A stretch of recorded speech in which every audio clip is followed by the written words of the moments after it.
Welcome to the Good Leadership Podcast, where we explore the stories, strategies, and insights of thought leaders who inspire us to think differently and lead better. Through candid conversations and expert perspectives, we dive into the challenges, breakthroughs, and practical lessons that shape exceptional leadership. Well, welcome to this episode of the Good Leadership Podcast. I'm your host, Charles Good. Today, we're going to explore how the lessons and stories of musicians, bands, and iconic performances go far beyond the stage. They shape the way we lead, connect, inspire those around us. Think of this episode as your backstage pass to leadership wisdom, from harnessing the energy we send into the world to finding harmony with your teams, even to discovering how even a wrong single note can lead to unexpected brilliance if we listen, adapt, and play together. You'll hear powerful analogies, unforgettable stories, and actionable insights. So whether you're leading a meeting, a band, or just want to make a little bit more music in your everyday life, this episode is for you. So let's plug in your ears. Get ready for this episode that's going to change the way you think about leadership. And today's guest is Dr. Michael Brenner. Welcome to the program, Mike. Thanks, Charles. It's a pleasure to be here with you. Thanks for having me. What got you started in leadership development? And talk to us a little bit more about your background. Sure. So I guess the musician part first. I've been playing professionally since I was a teenager, which is a pretty long time. I'm currently playing in two bands here in the Philadelphia area where I live. My primary instrument is saxophone, tenor sax, alto sax, soprano sax, flute, tin whistle, recorder, a lot of different things, percussion. But the learning and development piece I got into around the turn of the century / millennium, which sounds funny to say, but around 2000, I'd been in advertising as an advertising copywriter throughout the 90s. And then I did a real 180 into the realm of leadership and team building and training and professional development. It's just something that I was ready to get out of advertising and move on to the next chapter. And when I read about it and what practitioners in that field did, it really struck a chord with me, no pun intended. So that's kind of how that came about. And we could talk a little bit more about the blending between the music and the leadership development, which came about a decade ago when I saw those two things working together. So let's start with the big idea behind it all.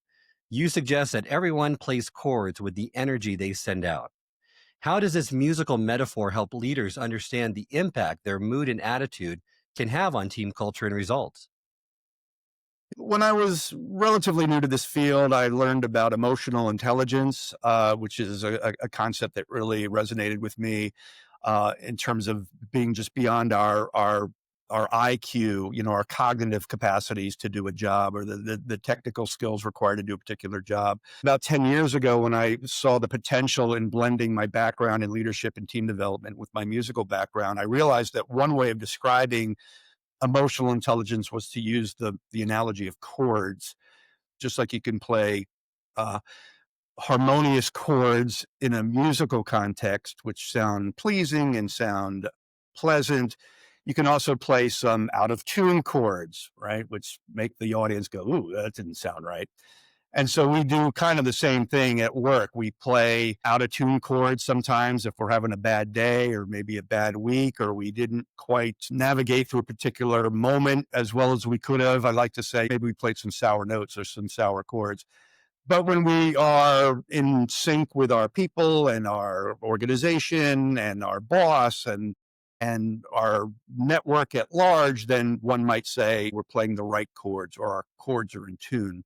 So our chords that we play each day are made up of individual notes, just like a musical chord. And so what I try to do is impress upon my clients to be more aware of the notes and the chords that we play every moment of every day. With every interaction, every encounter, every phone call, every email, every meeting, we are in fact playing chords. And the quality of those chords really plays a large role, I think, ultimately in our success as leaders or even just as associates. And without EQ, even the best tools or intentions falter because leadership is built on trust, empathy, and authenticity. And leaders can strengthen this EQ by practicing self-awareness, like you mentioned, self-management, that social awareness, and the relationship management piece. Because daily habits like seeking feedback, journaling, and being conscious in your listening really foster these traits. So you're right, that foundation of EQ is so essential. And as we think about leading from the heart more, Let's reflect on what it means to show gratitude and humility. And I love the example you give in the book of Flea. So, explain to our listeners who Flea is and why that's such a powerful example of showing gratitude and humility. Yeah, I'm all about the gratitude and humility and empathy, which some leaders get, and those are the ones who people talk about 10, 20, 30 years later. They go, I remember that boss I once had. They just exhibited such a high level of empathy and gratitude and humility. Unfortunately, we know some leaders maybe for whom that is not the case. But speaking of Flea, which is the nickname of, for those that are not familiar, what is Flea? So that is like the insect, Flea, Flea, the nickname of the bass player, the longstanding bass player for the band, the Red Hot Chili Peppers. And he got his name when he was much younger because he was always moving and highly energetic and had a low attention span, like a flea, right? So they call him Flea. The example you're referring to in the book, Charles, is when the Red Hot Chili Peppers were inducted into the Rock and Roll Hall of Fame. I think that might have been like 2012 or 2013. It was a few years ago. But all the members, past and present, came up to the stage and each had their moment on the microphone to say a few words about the honor. And Flea came up and he talked about how much it meant to him to have the privilege and the honor of going on stage and performing for the band's fans, and how seriously he took that, and how before every show he would literally thank the universe or what have you for the opportunity to go out and, sure, make a living playing music and get very wealthy and famous, but that's not really what he was all about. He's a student of music, and he recognized in that moment that pathway that he had been granted was something not to be taken lightly, and how grateful and thankful he was to be able to express himself through music for people that appreciated him. And I just found that to be such a refreshing change from the usual self-aggrandizing, aren't we wonderful? We rich and famous rock stars, look at us. He just came at it from a totally different place. And someone wrote, if you watch the video on YouTube, and one of the comments wrote, boy, his heart was fully on during that speech. And I think I write about that in the book. And I ask about to the reader, think about the times where your heart is fully on. And I just watched that with great admiration. And I think that's something that leaders can learn from, is that level of humility and that level of vulnerability and that level of gratitude, is something that really made a huge impression on me. And choosing gratitude and humility as Flea did during his Hall of Fame induction speech signals to others that achievement is shared, not individual. Leaders who model this inspire trust, make others feel valued, and dismantle this ego driven dynamic that stifles openness and innovation in many companies. So, every great band and every great organization relies on something almost invisible, but absolutely vital. What is the glue that holds high performing teams together? And how does that connect with what you share in the book about Colin Powell? So it's been said, Charles, that trust is the glue that holds great teams together. So there's a great example that I think that illustrates this idea of trust being absolutely critical to high performance on any team. And you did mention Colin Powell. So one of my non-musical examples in the book, Colin Powell speaking at some kind of event, and there's an audience member who asks him, can you speak to a characteristic of great leaders that allows them to be a force for good in society? And without missing a beat, he goes, trust.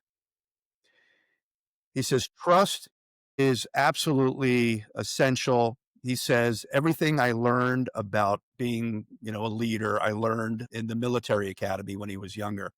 And he talks about a higher up, a superior officer to him, who said, Lieutenant, you'll know you're a great leader when people follow you, if only out of curiosity. And of course, that gets a big laugh from the audience. And he goes, that was the best advice about leadership I ever got, because what it means is people trust you implicitly. They don't have to question your motives. They don't have to question your agenda. They don't have to question whether you have their back. They just I trust you. I'm willing to go wherever you're going to take us, if only out of curiosity, because I know where you lead us is going to be someplace worthwhile. And I just love that. So I often ask my clients, is your team willing to follow you if only out of curiosity? And if not, what would it take for you to be able to answer that in the affirmative? And I think that's a wonderful illustration of a leader who has engendered trust with his people, to the point where they won't even question. They'll willingly follow him because they know that he has their best intentions at heart. You have a great exercise that you do in your workshops regarding a crumpled sheet of paper. And why is trust like that? Go through that exercise and just remind our listeners how that really brings a lot of substance to, okay, here's how fragile trust is. Yeah, so it's one thing for me to talk about how important trust is, or even write about how important trust is, but I like to do, demonstrations if I can during my programs that really, make a lasting impression on people. And one of the ways that I do that with regard to trust, Charles, is I ask people to, or maybe I'll give out, I distribute just regular 8.5 by 11 pieces of paper that you might find in a printer or something like that. And I ask them to crumple that piece of paper, that pristine piece of paper, into a ball. And then I instruct them to unpack that crumpled paper, and I give them about a minute or so to smooth all of the crevices and creases and folds out of the paper so that it returns to its previously pristine state. And you see everybody, trying to iron the heck out of this piece of paper and stretch it and rub it. Obviously, you can't do that, right? Once the paper is crumpled up, the creases and the folds remain regardless of your best efforts. And it's a wonderful metaphor for trust, because trust is as fragile as that piece of paper. Once you lose trust, once somebody loses trust in you, can it ever fully be the way it was before? Maybe not. I think in the back of the person's mind, there's always going to be that memory of that time where they lost trust with you. And even though things might get better over time, maybe there's an apology involved, and you get back on track with somebody. It's like that piece of paper, the folds and the crevices are always going to be there. So, like I like to say, it takes years and years to build trust, and one bad moment to ruin it. My point in doing that demonstration and talking about trust in that manner is just to impress upon my clients how critical trust is. And once it's lost, it's very difficult, if not impossible, to get back. And as leaders, I think that's a very, very important lesson. Love that illustration. Well, let's move into communication. The single biggest problem in communication is the illusion that it is taking place. So, what are the three V's of communication, and why is each important in delivering a clear message? Yeah, so communication is the first note, if you will, in something that I developed called the Chords model. The Chords model is at the heart of the book, Charles, and the Chords model consists of 6 notes, each of which is a letter in the word chords. So you're talking about C, communication. I've taught communication courses, both graduate and undergraduate, for years. One of the topics that my clients inevitably ask for when we do a leadership program is something around communication. And the irony is not lost on me that we have so many wonderful technological devices that are supposed to help facilitate communication. And yet, time and time again, there's evidence, a lot of evidence, that we continue to struggle with it. Now, you mentioned the 3 V's. So this is something that I learned many years ago. If you think about, in particular, a spoken message, a verbal message, having 3 key dimensions. The first is visual. So it's how the speaker appears to the receiver of the information, but it's more than just how they're dressed. It's facial expressions, it's body language, and a lot of how we derive meaning from a particular message is conveyed in the way we show up visually. The second V is vocal. So that has to do with the quality of your voice, the pitch, the volume, the pacing, what we call timbre, which is a musical term, which is sort of like the quality of your voice and how you use your voice almost as an instrument, if you will. And then the third V is verbal, the actual words that you're speaking that are coming out of your mouth. Are they aligned appropriately with your audience? And so when those three V's are working in harmony together, you will be seen as a very confident and competent speaker. But if one of those V's or two of those V's are sort of out of alignment, you're not going to be as effective as you might be otherwise. Now, obviously, with written communication, you don't have that first V visual. The person can't actually see you in terms of writing a text or an email. But certainly, that V, that visual is very important in person. And as many of us have come to learn the hard way, it's also very important in virtual. Back in COVID days, when we were just getting used to Zoom and Teams, we'd have that pile of dirty laundry in the background, or the cat would jump on the desk. And so the visual piece is very important. But again, when those three V's are working in harmony, um, you really come across as somebody worth listening to. And so in my presentation skills programs, we really work on those three V's and getting them to work together. And you're right, when they all combine to determine how messages are really truly received and understood, it's really impactful. And mastering all three ensures messages land accurately and can influence fully. Let's bring in a musical example that I read in the book from The Edge, which you can explain to our listeners who he is. But he states that notes actually do mean something. They're expensive. So I just don't throw them around. How does that apply to the philosophy of word choice in communication? Yeah. So The Edge, another weird nickname like Flea. A lot of these rock stars have unusual nicknames, but The Edge is a nickname for the longstanding guitarist for the band U2. He says notes are expensive, and he's very selective and meticulous in terms of the notes that he chooses. And if you know Edge's style, he's not necessarily a flashy guitar player. He's not about playing 100 notes a second like some guitarists are. And that's not better or worse. It's just a stylistic choice. And if you listen to the Edge play on any well-known U2 song, you can hear what he's talking about. His note choice is very specific and just right for that song or for that particular passage in the song. And so, as I like to do, I thought about that. Hey, that's kind of an interesting way to think about building a solo or playing a melody in a song. And just as Edge suggests that notes are expensive, words are expensive. In other words, we ought not to take them lightly in terms of just throwing words around willy-nilly. Like The Edge, we should be selective and thoughtful about the words we choose, because the impact of the words we use can be very long lasting. Not only can we say things sometimes that are not thoughtful or hurtful, and obviously we want to be careful of word choice in those moments and times where maybe we're stressed out or we're frustrated or irritated, but just talking about being a good communicator and using the right words at the right time for the right reasons, for the purpose of making our message clear to the receiver. And of course, that goes back to the alleged quote from George Bernard Shaw, who said, the greatest challenge in communication is, the illusion that it's actually taken place. We don't want the illusion that communication has taken place. We want actual, real, thoughtful communication to have actually taken place. And one of the ways that we can ensure that is to be thoughtful and selective in our word choice. And throwing words around dilutes impact. So, as The Edge does with notes, leaders should treat words as valuable, using only what's truly needed to convey their message powerfully. Let's move to the next part of the model, and that's the H, and that's achieving harmony. So, leadership is all about blending different sounds and strengths. How does the concept of musical harmony help us better understand team dynamics in the workplace? Yeah, so that's a big piece of the Chords model and the work that I do is how do you take all these disparate personalities and temperaments and, get all of that working together in harmony, hence each for harmony.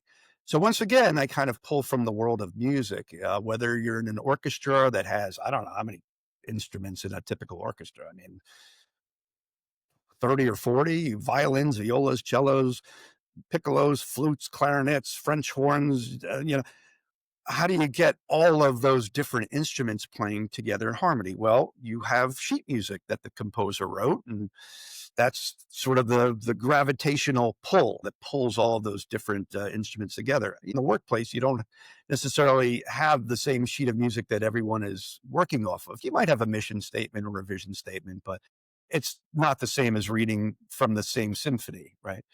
Um, so it's a little bit more challenging. So I like to use kind of like the jazz ensemble as my primary analogy when it comes to teams and groups, because once the jazz ensemble may consist of 4 or 5 musicians play what's called the head, which is the main melody at the top, then they basically move into individual solos, and the soloist doesn't necessarily know what they're going to play, which makes jazz exciting. It kind of comes out at the same time, or I should say in the moment, in real time.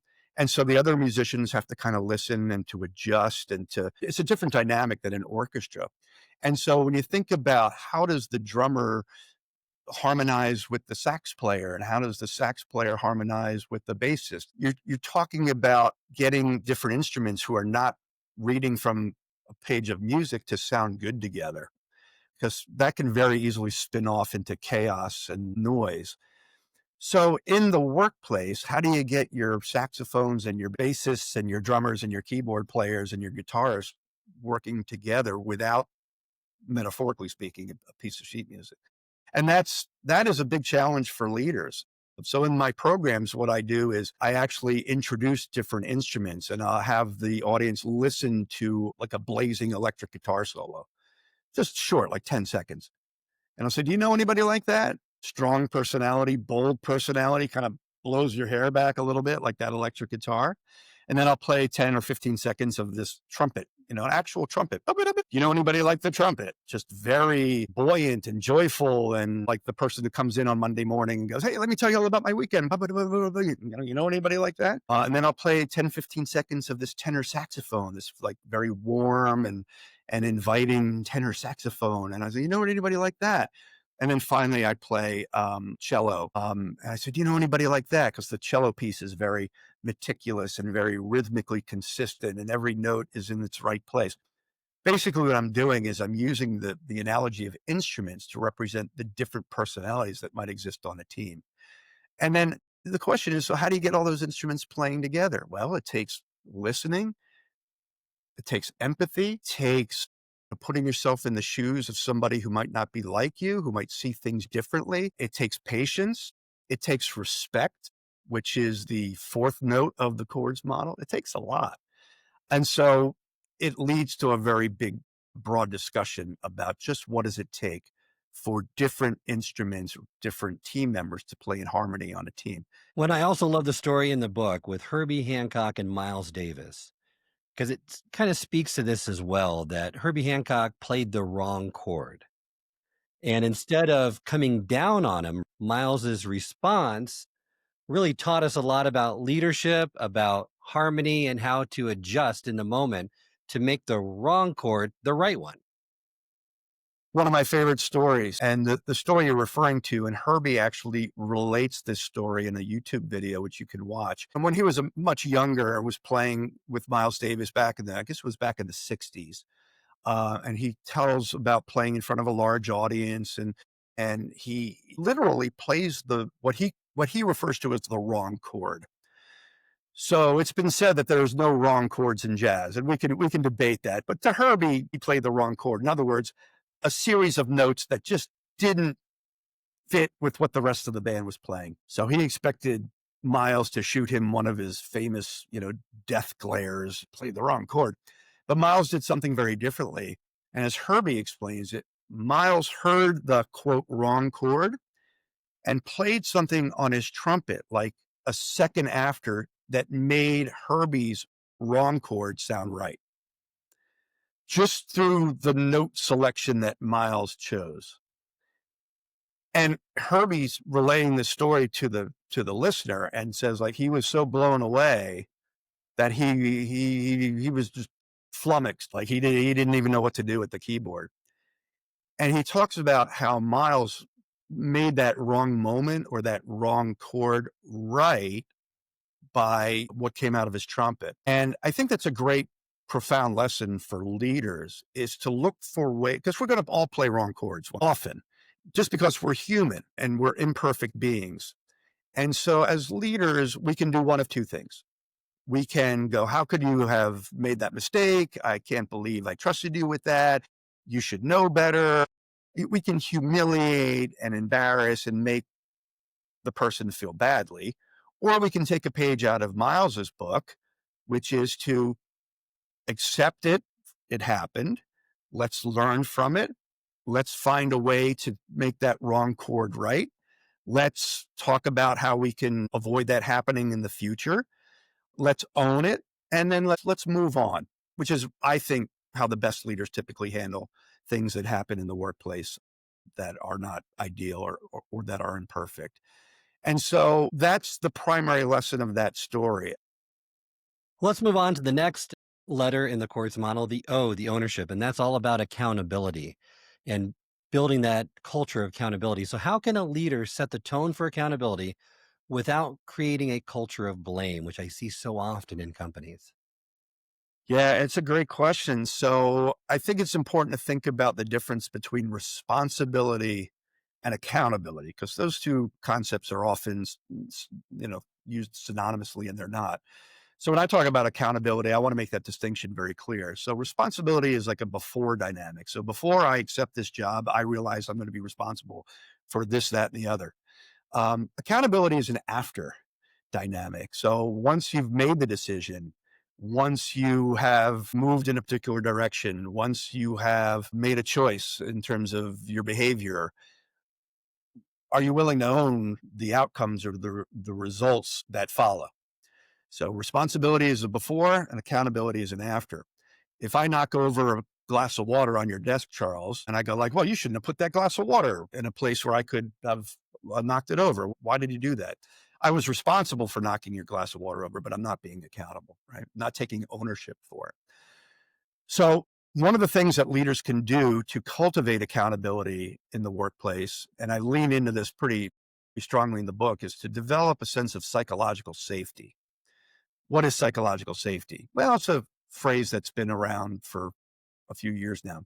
Psychological safety, I think, is best described as a space, metaphorically, a space in a work environment where people feel comfortable offering an alternative perspective or being the unpopular voice in the room or giving some constructive feedback to somebody. It's feeling comfortable stepping into that space and knowing that you're not going to be humiliated or put down or punished for doing so. And I think that's really, really important for leaders to think about, because any team that is working from a place of fear or anxiety is almost certainly a team that's not working at their highest level. And so when people feel that they've been sort of granted tacit permission or maybe overt permission, like, hey, I don't care what it is. I want you to come to me and we'll talk about it, right? When you have that kind of guarantee from a leader, man, you can breathe a sigh of relief knowing that it's okay to do that. I'm reminded of a story that somebody once shared with me in a workshop. And she said that she was in the process of pointing out something on her team that had not yet become a major problem, but if it continued, could become a major issue. And she brought that up to senior leaders. And she was told, her words, she was told to stay in her lane. Just stay in your lane.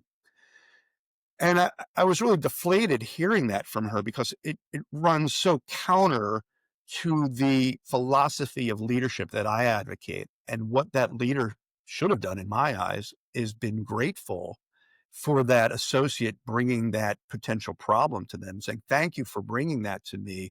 Let's take a look at it. And what can we do about it? And to tell a well-intentioned associate to stay in their lane is probably the worst thing that you can tell somebody, because what happens from now on? That associate's going to be fine. That's the last time I open my mouth. That's the last time I point out any potential problems. I'm just going to buckle down and do my work. And if you cultivate that sense that I don't have the freedom or the permission, I don't have the psychological safety, then you're really setting yourself up as a leader for bad things to happen. And leaders set the tone by owning their mistakes publicly, framing errors or learning opportunities, rewarding honest reflection. All of these things help them become better leaders. And I have found that accountability grows when leaders clarify expectations as well. They provide coaching, they focus on solutions, and don't look for scapegoats, because frequent, transparent communication and team generated check ins reinforce healthy ownership from the teams that I've seen and been a part of. Let's turn to the next part of the model, and let's turn to respect, which is the R. And that's the adhesive that keeps teams together through thick and thin. Why is respect considered the adhesive that really holds great teams and organizations together? I think trust and respect. I can't think of a single high performing team, whether it's a client of mine or just, a company that we might be familiar with, that doesn't have at its core a high level of trust and a high level of respect. What respect ultimately means is you and I can disagree. You and I can have different points of view or perspectives. And maybe sometimes our disagreements can become not certainly not spin out of control, but we can be pretty passionate about our particular points of view. And that's okay as long as undergirding that, is that a word? Undergirding? Underneath that is this sense of respect. Because I know that you and I, as colleagues, can be very different individuals, have very different notions of what needs to get done, how it needs to get done, why it needs to get done, when it needs to get done. But if we're both coming from a place of mutual respect, we have that confidence and that comfort level that it's never going to spin off into some kind of toxic place that is no good for either of us individually and certainly no good for the team or the organization. And so I talk a lot about cultivating respect, especially when people disagree. And there's a whole model in the book called ACEs, ACES, which is another acronym. Um, ACEs, the A stands for acknowledging that there's a problem in the first place, because a lot of times we just want to call it the hope and pray strategy. We kind of hope and pray that the problem just goes Hope's away on not a its own. strategy, right? Yeah, exactly. And it rarely does. So sometimes we have to step into that uncomfortable space and say, hey, you and I see things differently here, right? Acknowledge there's a problem. And then the C is, control our emotions. Whenever you see somebody flying off the handle, which is very entertaining to watch on videos on YouTube, but not exactly the way to success in the workplace. And that's what emotional intelligence is all about, being able to navigate through stressful periods calmly and with poise and dignity, right? I think that's a big piece of the C in the ACEs model. And then the E and the S has to do with how we um, share our ideas in a respectful, diplomatic way without undercutting or devaluing the perspectives of the other person, and then deciding on our way forward. So there's a whole sort of methodology for how to do that. If you want to kind of distill this idea down into its basic element, I'd say, as opposed to you're wrong, or why would you think that, or we could never do that, or what are you crazy? All the ways that we devalue or dismiss another person's point of view. Tell me more about that. Tell me more. If we do nothing else, I think that shift is a great place to start building our fuel tank of respect. Obviously, there's many things we can do from there, but that's a good place to start. And that's what I tell new leaders or emerging leaders. Tell me more about that. And what you're doing is you're showing that person respect by honoring their idea. It doesn't mean that you're going to enact that idea. But when people share something with you that's important to them, it's almost like it's a piece of them. And we want to goes back to what the Edge said before. We want to be very careful and thoughtful with the words we use. Well, every leader in every organization needs a North Star. So let's move to the next element of the model, and that's finding direction, that vision that unites and motivates, and really what that vision means. And I love the story you bring in the book about Mercury's vision for Bohemian Rhapsody and what that can really teach us about having that direction, sticking to it, even when it's misunderstood or there's a lot of pushback in wanting that to happen. Yeah, one of my favorite stories in the book, the story that you're referring to, yes, has to do with direction, which has to do with having a bold, in my eyes, audacious vision. Yes, the day-to-day work has to get done. But if we as leaders fail to also have a future orientation in terms of where are we taking this team, kind of goes back to what Colin Powell said earlier, right? Are they willing to follow you if only out of curiosity? It's about carving out a direction or a vision for your team, which says, we're not quite there yet, but every day we're getting closer and closer. And that gives people something aspirational to work toward.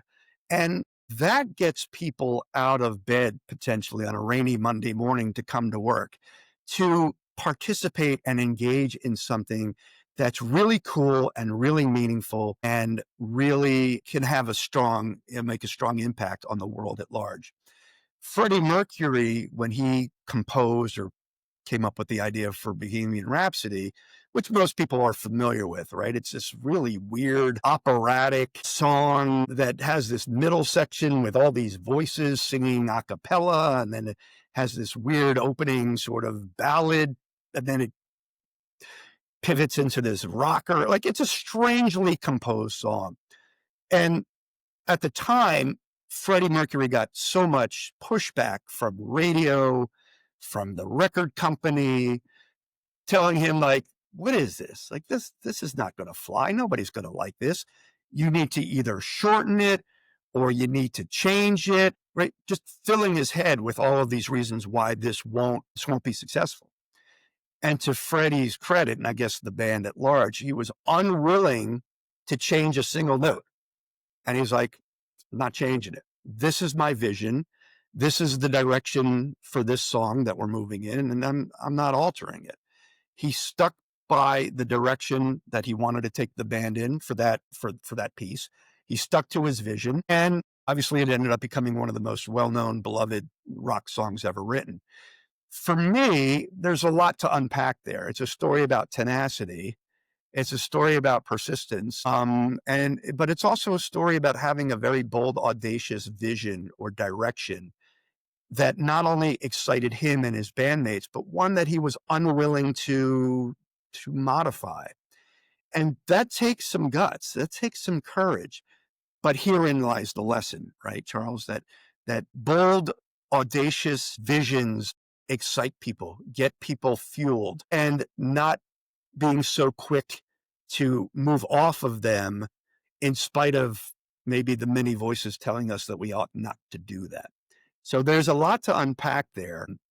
And I think that example is a really good one for this notion of direction.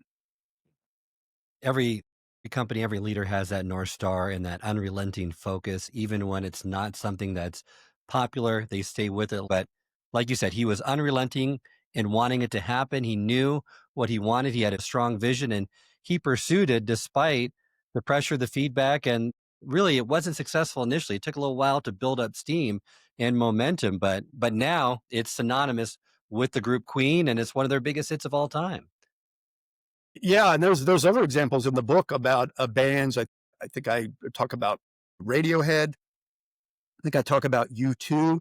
Both Radiohead and U2 were coming off of highly successful, popular albums, respectively, and they wanted to move in different musical directions. They got a lot of heat from, again, record companies and sometimes their own band members. There was internal fighting within the bands because they had divergent visions and notions of the direction that they wanted to move in. But once again, they said, okay, well, we'll try it. What's the worst that can happen? And as a result, they respectively, both bands came out with not only two incredibly popular records, but, critically acclaimed albums and huge sellers. But they had to have the courage and the vision to stick to the game plan. And I think that's a great lesson for all leaders, no matter, what your line of work. Let's move to the final letter of the Chord's model. That's providing support, because support isn't just a nice to have, it's essential. So we're going to dig into something that's often neglected, I see, with leaders and with organizations, And an example in the book that I love for you to share is Ishtok Perlman's feedback style when it came to helping others improve. And remind our listeners again his background and his significance in the music genre. Yeah, so I grew up on classical music. I love classical music, and Itzhak Perlman. So I try to represent many different genres. So we have the rockers, we have the jazz guys, and then girls, guys and gals, and then we have Itzhak Perlman, who is a world famous violinist, classical violinist. In any case, he is conducting, or he's leading session, if you will, with young violinists. So he's the master violinist, and then the young violinists are coming up and playing for him, and he's giving them feedback. And I love his approach to coaching because it runs counter to stories I've heard of other master musicians who have been very critical and very in your face and almost tyrannical, like making the students feel bad about their performance. Like, you need to fix that, and that was wrong, and that wasn't good. So Itzhak Perlman has a very different approach. He uses a lot of humor. So at one point, he's coaching one of these young violinists, and he says, "You play well, but it was almost like you had a pencil at the end of your violin, like the curly part of the violin." He's like, "You had a pencil at the end of your violin and you were drawing a picture as you were playing." We don't see the young lady playing, but I suspect that she was maybe making wild movements with her violin. So instead of saying, "You need to stop that. What is that crazy movement you're doing? It's very distracting," he's just like, "Yeah, it looks like you have a pencil stuck on the end of your violin and you're drawing a picture." What a beautiful way to convey constructive feedback while not making the student feel badly. And she cracks up, the audience cracks up. He has such a sort of a gentle, humorous approach that puts the young student at ease. Criticism is intended, in my eyes, to make the person feel less than or bad or that they messed up. Constructive feedback, however, think of a construct. You construct a building. Well, there's the word building. So constructing a building, you're building it up, you're lifting it up, you're creating something. Constructive feedback is what we as leaders want to do. And I think that feedback, which people are very squirrely about anyway, right? So when we can come in using Itzhak Perlman as an example, hey, here's something I think you might want to think about. Or that was excellent. Here's something I'd like to share with you that might take your performance to even that next level. A lot of this is psychology, Charles, right? It's not just what we say, it's how we say it. And sometimes well-meaning feedback that has merit can be delivered inartfully in a way that fails to land effectively because the person's focused on, that didn't feel good, even if the feedback had some merit. Again, another example of a world-class musician, in Perlman's case, coaching, feedback. I just love his example. And I think it's something for us as leaders to think about because a lot of times we get tripped up when we have to deliver feedback. I know leaders who are reluctant to give feedback because they don't know what's going to come back at them. And taking a page out of Perlman's playbook is probably a good lesson for all of us.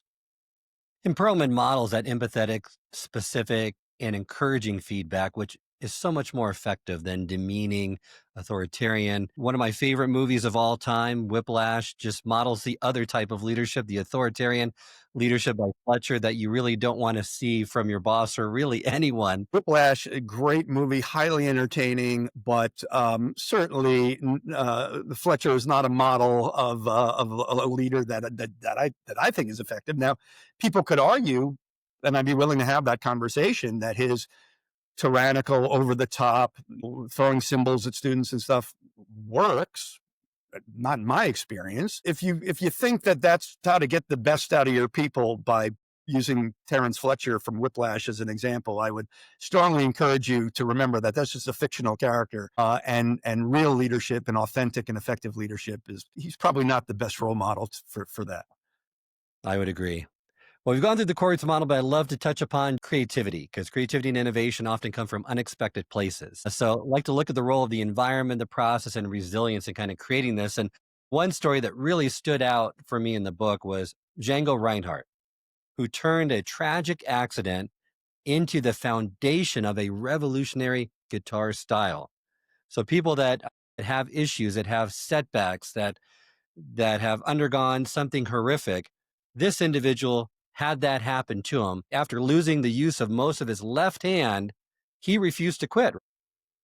Well, not only did he refuse to quit, he actually developed, because he was unable to use all 5 fingers of his hand. He unfortunately was in a fire and lost the use of several of his fingers, and his hand was permanently deformed after the fire. And a real tragic story. But certainly, rather than give up, he developed a way of playing that made sense with his new physical reality. In other words, he was literally unable to play the way he used to, and he had no choice but to adapt because of the injury to his hand. However, the fact that he lost some use of his hand opened up a new pathway to playing the guitar in a way that no one had ever played it before. And his disability actually arguably allowed him to be a more innovative guitarist than he might have been had he not had that injury, if that makes sense. Reinhardt's story is obviously very inspiring at its core. But more than that, it demonstrates how life often doesn't play by our rules. We have setbacks, we have disappointments, we have frustrations, we have limitations, we have things that we have to deal with this is part of life. So we have two choices. Either, woe is me, I have the worst luck. Well, I guess that's it. He could have said, like, well, how am I going to play guitar with 2 functioning fingers on my left hand? Or, okay, this is a set of circumstances that has been presented to me. What do I do now? Where do I find the new path forward? How do I explore the new possibilities in this perhaps unfortunate circumstance? And for me, that's a hallmark of the best creators and the best innovators are the ones who don't give up, but even beyond not giving up, they use or they leverage limitations or scarcity to explore new possibilities. I try to, get my clients to think that way. You don't have the budget you want? What can you do that's interesting, and how can you bring added value to your constituents and your stakeholders given the limited budget you have? You don't have the time you want? How can you do the best you can within the time you've been given? It literally forces you to think differently. And it can be what emerges from that can be extremely exciting and extremely rewarding. 2 lessons that story really showed me was adversity can force innovation. Constraints sometimes reveal strengths and new approaches. And number 2, resilience is a choice. Instead of giving up, Reinhardt asked himself, which all leaders can, how else could this work? So he embraced the change with courage and optimism. And those that don't know Reinhardt, he was one of the all-time greats. It wasn't just that he was good. His guitar style influenced countless generations. I mean, you could go down the list, but I'd put him in the top 5 of all time. Anyone who knows anything about, guitar playing, he would be labeled, a jazz guitarist. We could debate that term, but even rockers, right, would say, yeah, Reinhardt is unbelievable. And if all you have to do is watch some video of him and how this deformed hand just races up and down the fretboard, and I mean, it's really amazing to watch. And so typically when we're facing a limitation or a constraint or scarcity of some kind, we bemoan our fate, right? And I wish we had more of this, and I wish we had more of that. Reinhardt didn't wish for anything. He's like, this is the reality I've been given, and I love playing guitar, so let's see what I can do with this new hand I have. And out of that came this incredibly innovative way of playing that, as you state, Charles, influenced countless guitarists to follow. I love that. And one final question, just in regards to creativity and innovation, because I hear this a lot from leaders, that I want to assemble different talent groups. I want to invite bold collaboration. And we can learn once again from a musician. David Bowie was a master at assembling unique talent and encouraging bold collaboration. What can today's leaders learn from Bowie about building innovation through these unexpected partnerships? Yeah. So, when I was first learning this stuff, one of my mentors or one of my colleagues offered the idea that leaders should, especially when important decisions needed to be made, should pull from different parts of the company. Like, let's say you were a leader on the marketing team, you should pull someone in from legal, and you should pull someone in from sales, and you should pull someone in from the head of food service, or right, and I don't know, pull someone in from R&D, right? Is our first impulse would be like, well, why? They don't know anything about the problem. They don't even work in your department. But that's exactly the point, right? When you bring in different voices and different perspectives, ideally, maybe even people that have absolutely no idea what you're working on, give me the 1 minute breakdown of what the problem is. That fresh perspective, those fresh eyes on a problem, sometimes from somebody who doesn't have the even a little bit of familiarity with what it is that you're dealing with, will say, well, have you considered this? And then everybody, who's been working on the problem on the same team for weeks goes, you know what? It never occurred to us, right? It's not as crazy as it sounds. It happens all the time. And so Bowie sort of intuitively knew this as an artist. Not only did he go through different stages, the Thin White Duke and then the Ziggy Stardust, right? He never wanted to repeat, and same with Miles Davis and other artists too. They never really wanted to repeat things that they'd done in the past. He was always looking ahead, always pushing forward, always trying to expand himself as an artist. And he knew that one of the key ways to do that was to collaborate with others. Stevie Ray Vaughan, the late, brilliant Texas blues guitarist. If you know anything about David Bowie's music and Stevie Ray Vaughan's music, that wouldn't seem like a natural fit. But actually, Stevie Ray Vaughan played on arguably David Bowie's most popular album, Let's Dance, and then proceeded to join him on that tour. Now, David Bowie could have easily said, Stevie Ray Vaughan, why would I want to play with Stevie Ray Vaughan? Our styles are completely different. But he was like, that's why I want to play like a guy like Stevie Ray Vaughan, because we come from such different aesthetic backgrounds. And he's going to bring something to the table that I might not be able to bring, and vice versa. The great artists in history have always collaborated with people who are unlike them for that exact reason. And I think the lesson there for leaders is we often do the team meeting, a staff meeting week after week. What are you working on? What are you working on? What are you working? And there's nothing wrong with that. But what I would advocate is once in a while, call in a favor from someone. Hey, Joe, can you come into this meeting? I just need 15 minutes of your time. And Joe is from a completely different division. And Joe comes in and goes, well, what are you guys talking about? Oh, okay. Yeah. Have you thought about this? And that is at the heart, I think, of innovation. Something that leaders can do is look for those fresh perspectives. Don't dismiss them, because they can be fuel for great ideas, and often are.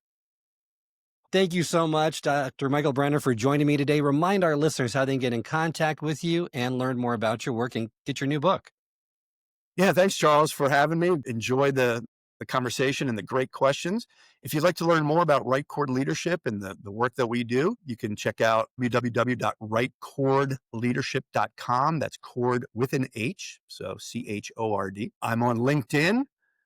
Please connect with me on LinkedIn. I think my LinkedIn name is Michael Y. Brenner. My email is Michael, Michael, at rightchordleadership.com. Again, Chord with an H. And the book, Strike the Right Chord, The Emerging Leader's Guide to Exceptional Performance, is available on Amazon. And you'll read all the stories we talked about today during this interview, and many, many more. So if you're interested in the nexus of leadership and culture and teams and organizations with music and musical performance and musical artistry, I think you'll really enjoy the book. Thank you again, Mike, and thank all of you for joining us on this journey through music and leadership. So whether you're a seasoned band leader or a first-time manager, remember the energy you bring, the way you listen, and how you lift others up. These are the chords you play every day. May you strike the right chord, lead with harmony, and create your own masterpiece wherever you are.